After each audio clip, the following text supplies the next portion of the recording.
Et nous démarrons cette semaine avec, qui vous imaginez, Landry Salanon, qui nous dira ce qu'il faut retenir d'essentiel ce lundi.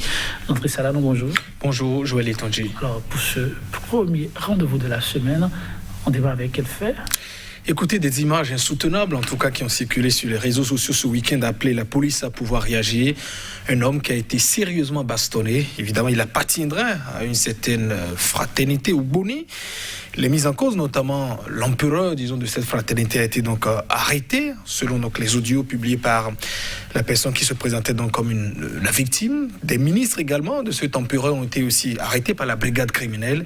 Une enquête évidemment a été donc ouverte pour voir les suites de cette affaire de bastonnade. Les confrères, j'allais dire les canards, reviennent donc sur cette information relayée dans leurs différentes parutions. Réki Amadougou restera donc en prison. Sa demande de mise en liberté provisoire, en tout cas portée par ses avocats, a été donc rejetée.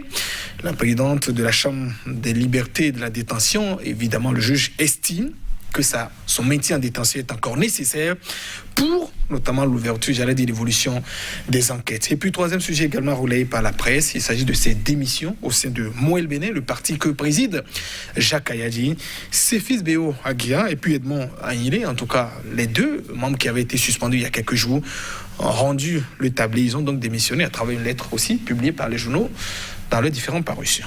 Merci, Landry Salanon. On va y aller. Le premier quotidien pour démarrer ce soir. Oui, c'est le Télégramme. Le Télégramme qui nous dit que pour coups et blessures volontaires, le journal qui semble déjà donner le qualificatif, en tout cas de cette infraction, l'empereur des Oboni Oulobé et ses ministres sont donc mis aux arrêts. Oulobé, évidemment, lui qui est donc arrêté. Pour le moment, on apprend que 4 ministres, en tout cas, ses collaborateurs sont donc pour le moment arrêtés. Et puis, la réaction de juge béninois au comportement de ces ministres figure aussi dans les colonnes du journal. La même information est relayée par Le Soleil Bénin Info, qui parle de maltraitance et sévices corporels au palais de la confrérie au Boni. L'empereur Oulobé, l'âme du crime, dit le journal, arrêté par la police, il doit être découragé exemplairement. En tout cas, semble déjà dire le quotidien, qui nous propose ces images. Voilà, celle de l'empereur, également du membre qui serait donc battu, des images, il faut le rappeler, donc insoutenables. Et l'Audace Info, qui s'intéresse toujours au même sujet, nous dit que Oulobé a déjà les pieds près de la prison. On verra toujours les suites de cette affaire. Ils sont pour le moment, ces membres arrêtés en garde à vue, donc détenus par l'officier de police judiciaire. Ils seront donc présentés au procureur de la République qui verra évidemment s'il faut donc les mettre en détention ou pas. Le matinal reste dans les arcanes de la justice. Il nous informe que la demande de liberté provisoire de Réki Amadougou est donc rejetée. La requête des avocats de Madougou est donc rejetée. Et selon la Chambre des libertés et de la détention de la Criette, sa détention est nécessaire pour la poursuite des enquêtes. La candidate recalée des démocrates qui sera donc écoutée devant la Chambre, les juges, ce sera donc le 22 juillet prochain. Et Nassiara, qui reste toujours à la Criette, il nous parle de cette affaire de Joël Aïvo et de ses co-accusés. Les avocats dénoncent le gel du dossier par le ministère public. Le stratagème, évidemment, de Mario Metonou, mise à nu, en tout cas du procureur spécial. Voilà ce que nous dit donc le quotidien Nassiara. Le journal qui parle toujours, qui reste toujours au niveau de la Criette. Encore le quotidien, la juridiction est donc devenue le théâtre des évanouissements étranges. Conclusion du quotidien. Et l'Afrique en marche qui parle, disons, toujours de ce dossier de Joël Aïvo, appellation Bénin, un dossier vide vers l'incompétence de la Cour, s'interroge donc le journal, le quotidien, qui fait donc appel qui évoque, ce sujet, disons, de cette requête de Béninois, qui demande évidemment le changement du nom du Bénin. Et puis Point Média parle de la politique, notamment profonde crise au niveau de Moël Bénin. Ses fils Béo Aguia claquent la porte. Voilà ce que nous dit donc le journal. C'est le désormais ancien secrétaire général du parti Moël Bénin a donc démissionné. Il était donc suspendu il y a quelques jours avec l'un de ses compagnons, en tout cas un autre membre, Edmond Agnilé. Et parlant du quotidien de service public La Nation, toujours sur le même sujet, le journal conclut que c'est plutôt une épreuve de maturité pour le parti Moël Bénin, évoquant évidemment ses différentes démissions au sein du parti de Jacques Kayadji. le palmarès de conclure, parlant de ces différentes démissions, que la réforme du système partisan est donc à rude épreuve. Image du chef de l'État Patrice Talon, qui porte évidemment cette réforme à la une du quotidien. Dynamise Info s'intéresse à 2023, retour au bécail des exilés politiques. Rien de possible avant 2023. 2023 pour évoquer les législatives. Rien de possible avant 2023 et sans le sursaut de l'opposition.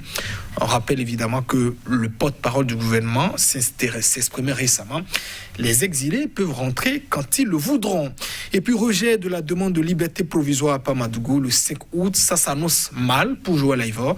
On rappelle également que lors de l'audience dernière, ces différents avocats, en tout cas ceux du professeur, ont donc aussi demandé la mise en liberté provisoire de leurs clients.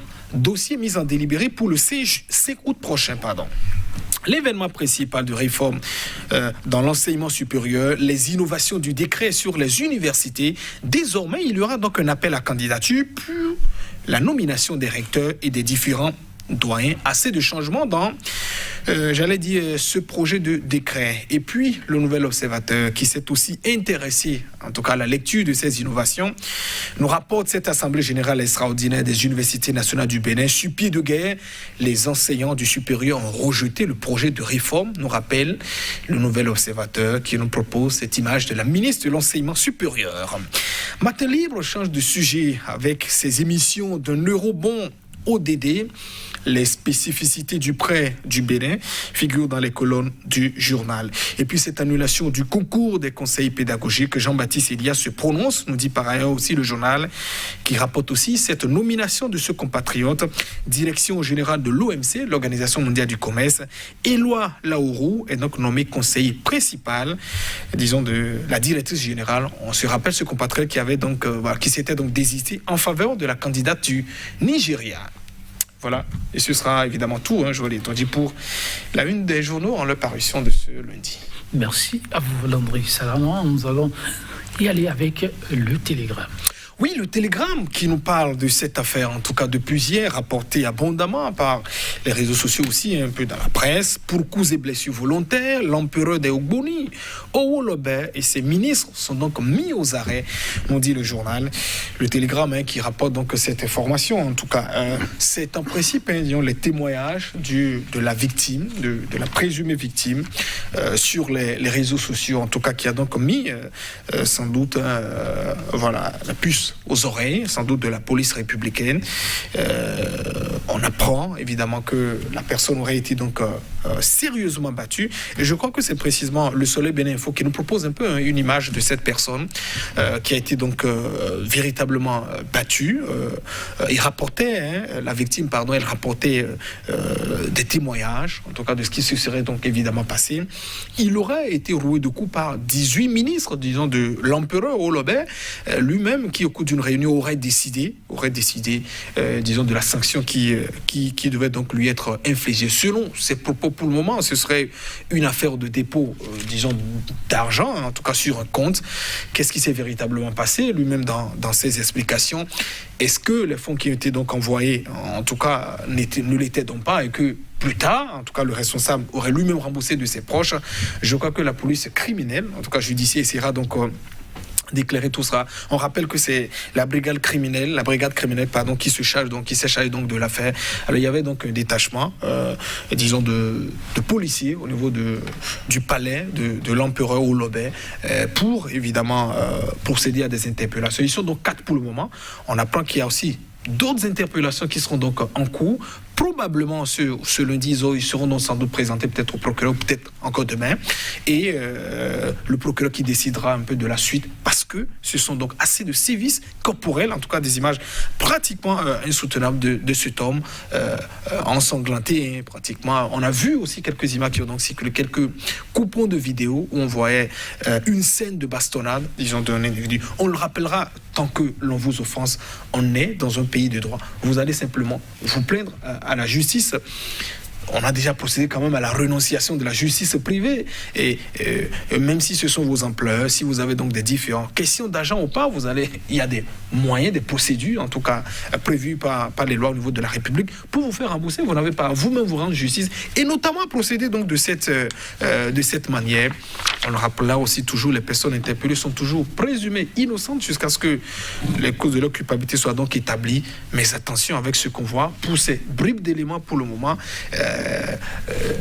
les officiers enquêteurs essaieront donc d'établir et puis le procureur décidera. Mais je crois que si les faits sont donc avérés, je souscris un peu à ce que disent quand même certains journaux. Il faut décourager à jamais ce genre d'événements. Et aussi rappeler, vous savez, il y a sans doute beaucoup de temples, beaucoup, c'est pas de sectes dans lesquelles ces genres de choses se passent. On tabasse, on maltraite, on garde les gens au cachot sous prétexte, je ne sais pas, de cérémonies de mystification ou en tout cas de guérison, jamais en tout cas prouvé. Parfois on profite de la naïveté de ce peuple pour le faire. Et vous voyez, ça se multiplie là. Chacun se lève, on crée ses religions, d'autres se substituent à Dieu. D'autres disent qu'ils ont des miracles de guérison et ça continue en tout cas dans une république. Je crois qu'à un moment donné, il faut quand même essayer de mettre fin à cette pagaille et je crois que ces cas de sévices corporels, la justice essaiera donc d'élucider et aussi de sanctionner s'il le faut et sans doute aussi de relâcher si besoin en était. Oui, il le faut, mesdames, messieurs, on espère qu'il a le droit de se faire justice. Alors, on a encore quelques minutes. Point média, Landry Salanon. Oui, Point média nous rapporte cette démission de Céphis Béo Aguiar. Il était le secrétaire général du parti de Mouel Bénin, un parti que dirige Jacques Ayadji. Voilà. On se rappelle qu'ils avaient été donc suspendus au détour après donc conseil qui avait été donc tenu par le parti qui leur reprochait qu'il procédait donc à certaines manœuvres après la nomination d'un des leurs. On ne va pas se cacher, il s'agit de Bienvenu Milorin qui a été nommé préfet du département du Mono par évidemment le chef de l'État. Il faut pouvoir rappeler donc le parti, en tout cas, disait que ses membres, le secrétaire général et l'un de ses compagnes, il s'agit de Edmond Indé, en tout cas, œuvrerait. Autrement dit, ils étaient donc à l'origine, selon les propos du parti, de certains écrits pour dénigrer un peu le parti politique, donc qui ne serait pas content, en tout cas, de la nomination, disons, de Bienvenu Milorin au poste de préfet du département du Mono, au titre du parti. Eux se défendent en disant, mais nous accusons plutôt le président Jacques Ayadji de diriger le parti de façon cavalière pour des réunions. En tout cas, Céphis Béo Aguiar rappellera par exemple que Ojaled dénoncera dans sa lettre de démission la procédure, par exemple, qui avait conduit donc un peu à sa suspension, notamment également de Hervé Haïndé. Il en conclut finalement, en tout cas, il dit qu'il prend ses responsabilités. Autrement dit, qu'il démissionne, même s'il rappelle qu'il reste et demeure toujours un soutien du chef de l'État, Patrice Talon. Merci à vous, Landry Salanon. J'étais le spectateur.